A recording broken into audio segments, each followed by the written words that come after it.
Curta o vídeo e se inscreva no canal. Audioteca ANCAP. Audioteca apresenta O Poder e o Mercado.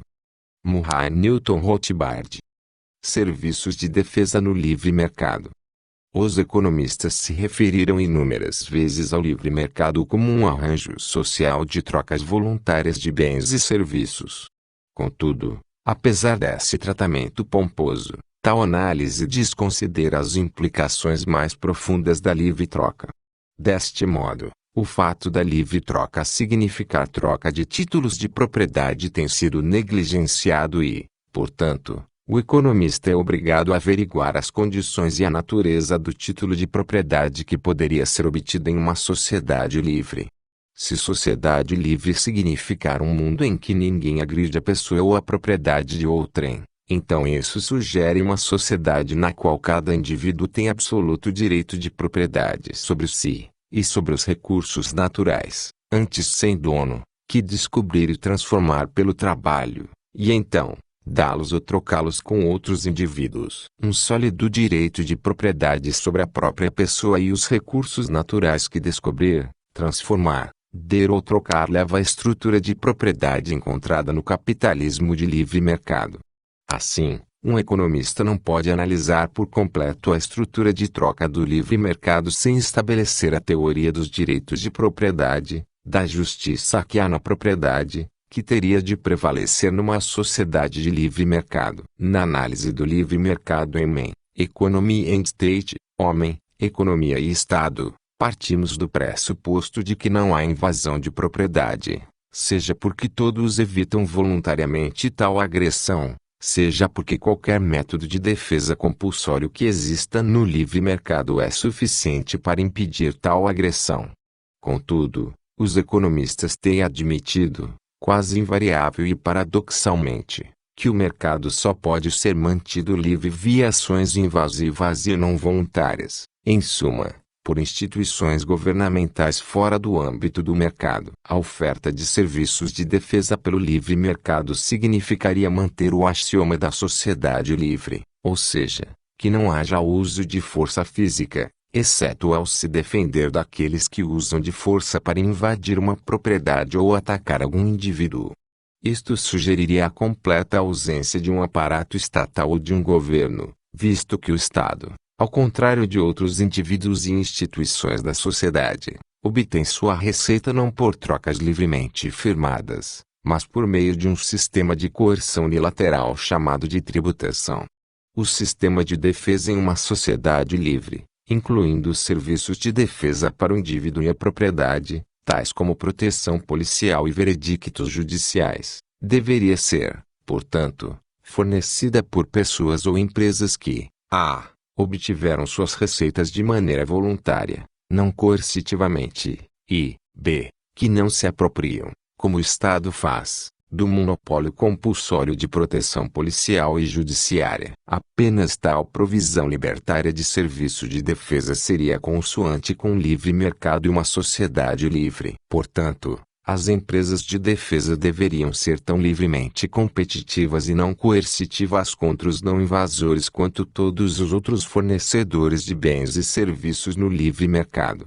Serviços de defesa, assim como todos os outros serviços, seriam comercializáveis e adquiridos apenas no mercado. Estes economistas e outros, que defendem a filosofia do laissez-faire, acreditam que a liberdade do mercado deve ser conservada e que os direitos de propriedade não podem ser infringidos. Entretanto, acreditam piamente que o serviço de defesa não pode ser fornecido pelo mercado e que defesas contra invasão de propriedade devem ser, portanto, adquiridas fora do livre mercado, por meio da força coercitiva do governo.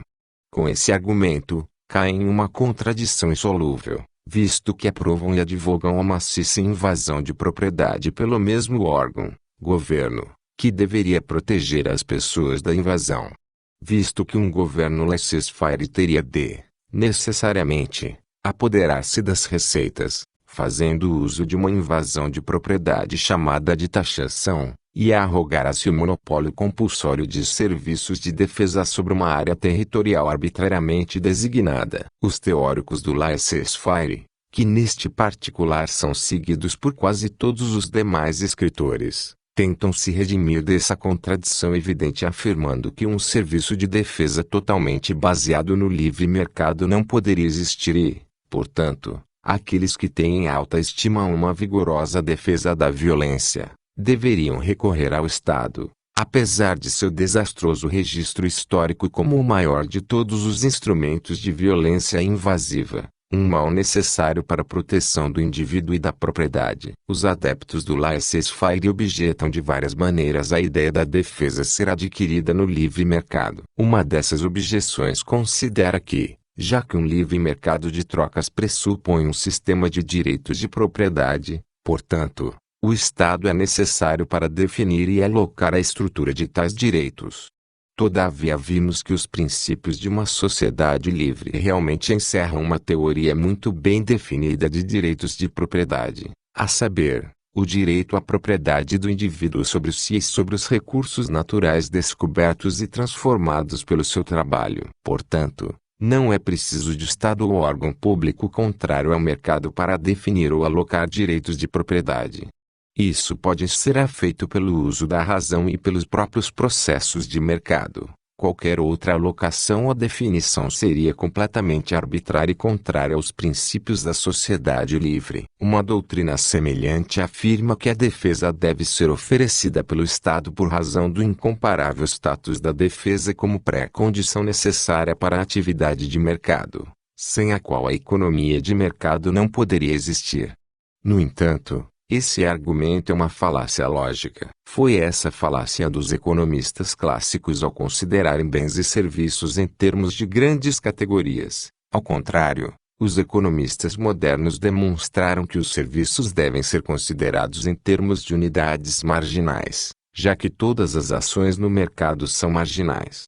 Se começarmos a considerar categorias inteiras em lugar de unidades marginais, poderemos descobrir uma vasta miríade de serviços e bens indispensáveis, e todos poderiam ser considerados pré-condições da atividade de mercado.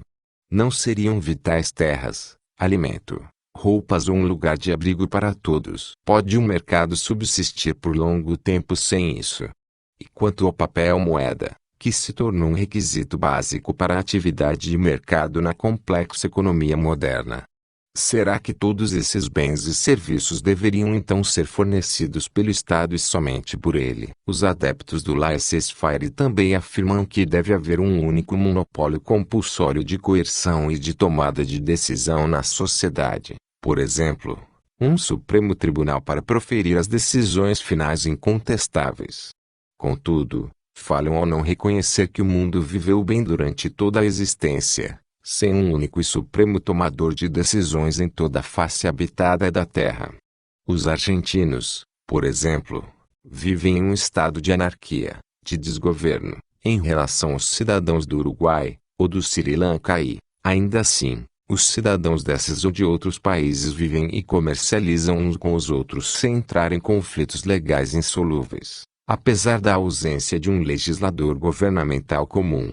O argentino que acredita ter sido agredido por um cidadão singalês, por exemplo, leva sua queixa a um tribunal argentino, e a decisão que for tomada é reconhecida pelos tribunais do Sri Lanka, e vice-versa, caso o singalês seja a parte lesada. Apesar de ser verdade que diferentes estados-nação têm guerreado uns contra os outros de maneira interminável, os cidadãos de vários países, mesmo vivendo sob sistemas jurídicos muito diferentes, conseguiram viver uns com os outros em harmonia sem um governo único. Se os cidadãos do norte de Montana e os de Saskatchewan, do outro lado da fronteira, no Canadá, podem viver e comercializar em harmonia sem um governo em comum, o mesmo podem fazer os cidadãos ao norte e ao sul de Montana. Em suma, as atuais fronteiras das nações são puramente históricas e arbitrárias, e não há grande necessidade de um governo monopolista para os cidadãos de um país, como não há entre os cidadãos de duas nações distintas.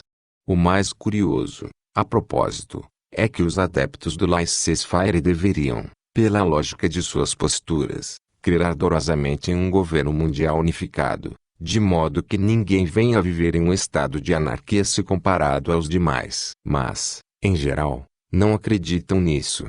E uma vez reconhecido que um governo mundial unificado não é necessário, então como admitir logicamente a existência de estados separados?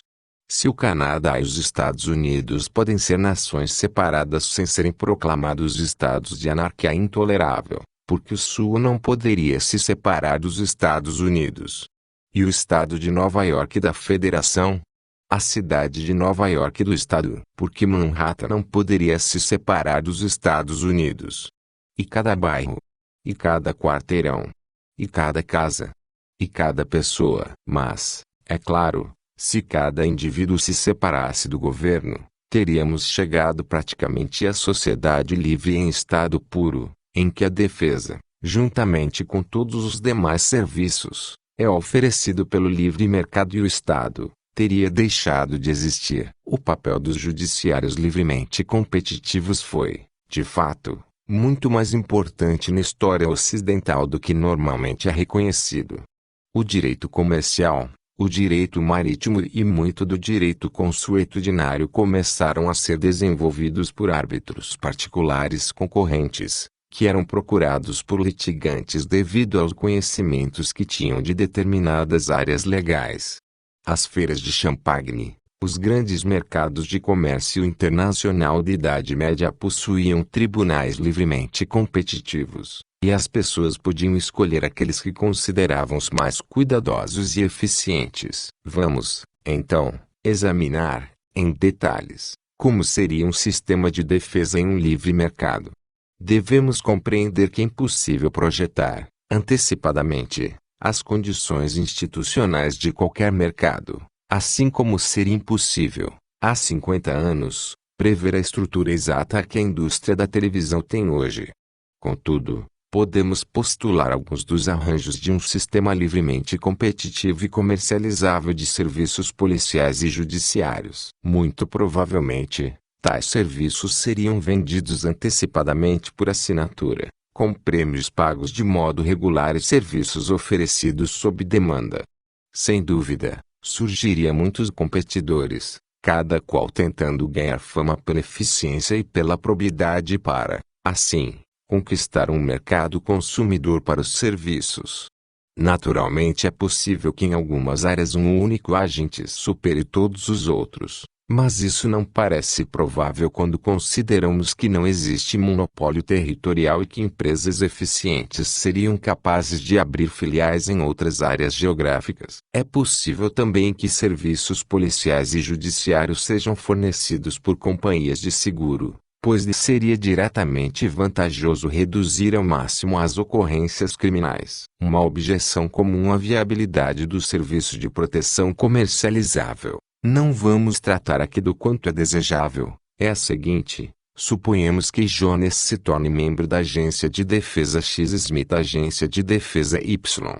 Vamos considerar, por conveniência, que a agência de defesa compreende uma força policial e um tribunal, ou vários tribunais, embora, na prática, as duas funções possam muito bem ser realizadas por empresas distintas. Smith alega que foi atacado ou roubado por Jones. Jones nega a acusação. Como, então, a justiça poderá ser ministrada? Obviamente, Smith peticionará contra Jones e instituirá um inquérito ou proporá uma ação no sistema judiciário Y. Jones será convidado a se defender das acusações, embora não exista poder de intimação, já que o uso de qualquer tipo de força contra um homem ainda não condenado por crime é, em si, um ato invasivo e criminoso, não condizente com a sociedade livre que postulamos. Se Jones for declarado inocente, ou se for declarado culpado e consentir com o veredicto, então não haverá problemas nessa etapa, e os tribunais de Y irão, portanto, instituir medidas punitivas adequadas. Mas e se Jones não concordar com o veredicto?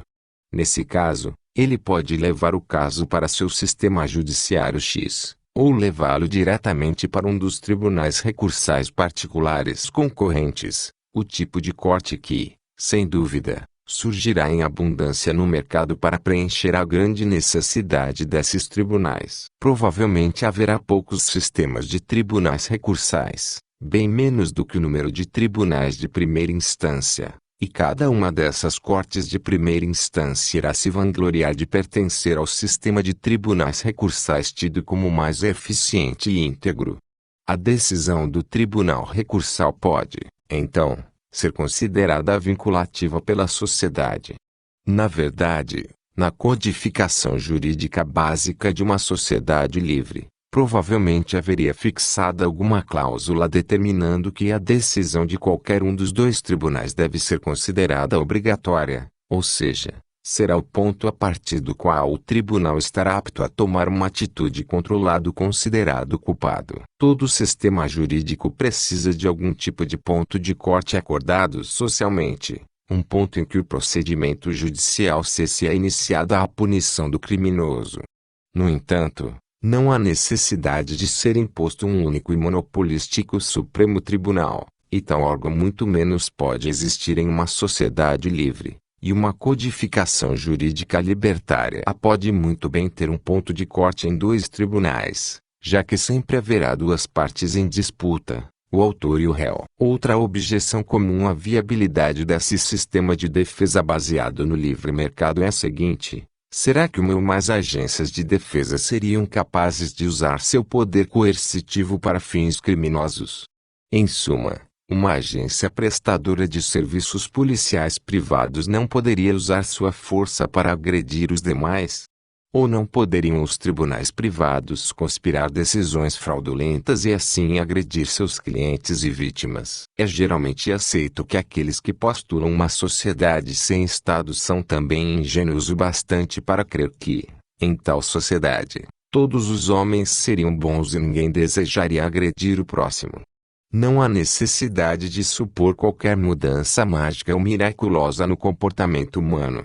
Certamente algumas organizações privadas de defesa se tornariam criminosas, assim como alguns indivíduos se tornam criminosos hoje. Mas o fato é que em uma sociedade sem Estado não haveria uma via legalizada e regular para o crime e a agressão. Nenhum aparato governamental que garanta um monopólio seguro para a invasão do indivíduo e da propriedade. Quando existe um Estado, é introduzida uma via para tal, a saber, o poder da taxação coerciva e o monopólio compulsório da proteção imposta.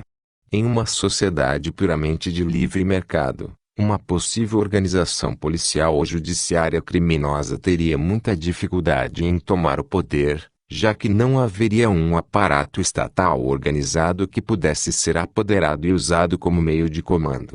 Criar novamente tal meio instrumental seria difícil, e, na verdade, historicamente, quase impossível. Os governantes do Estado levaram séculos para montar e operar um aparato estatal.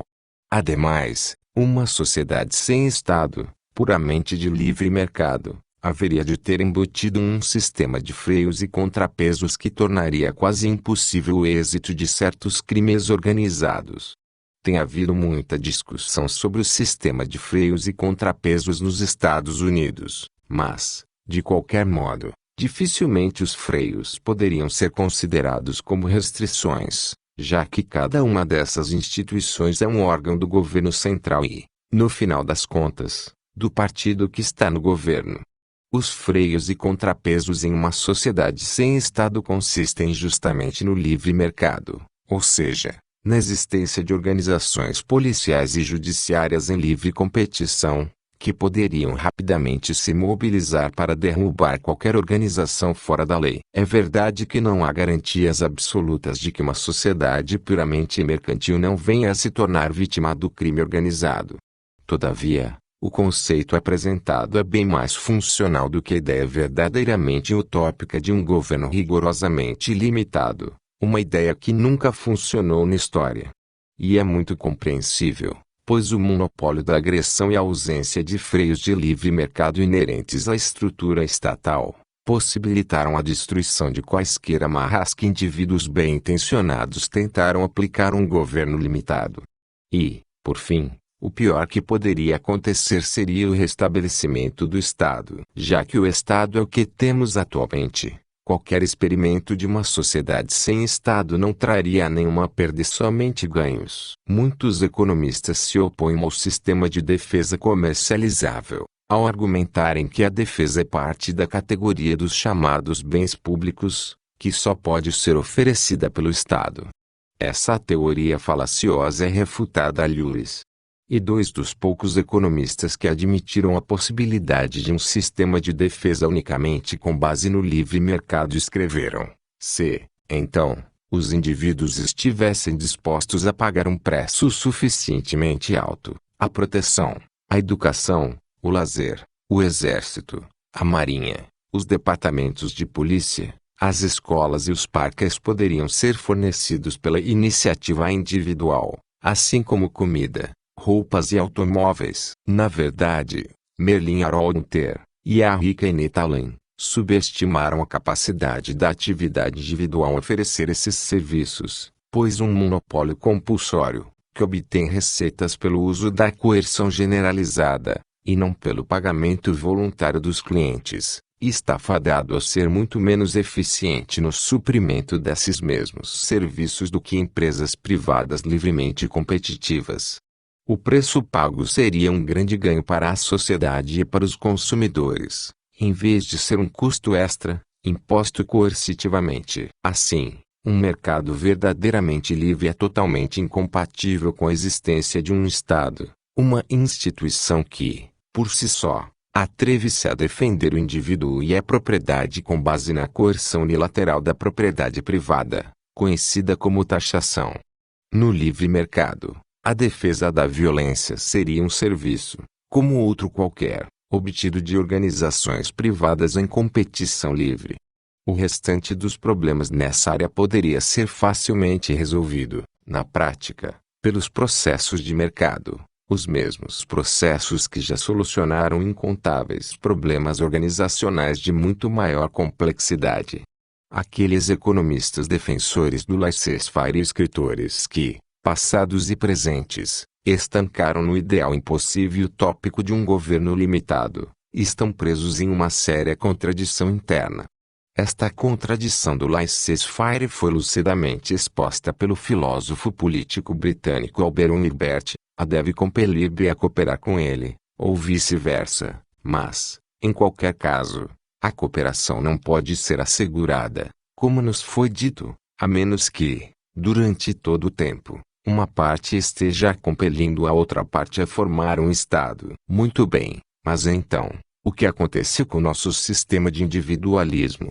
A dominou B, ou vice-versa, e o forçou a ingressar em um sistema que desaprova, extraiu dele serviços e pagamentos que não daria por vontade própria, praticamente se tornou o seu amo. O que é isso senão socialismo em uma escala reduzida?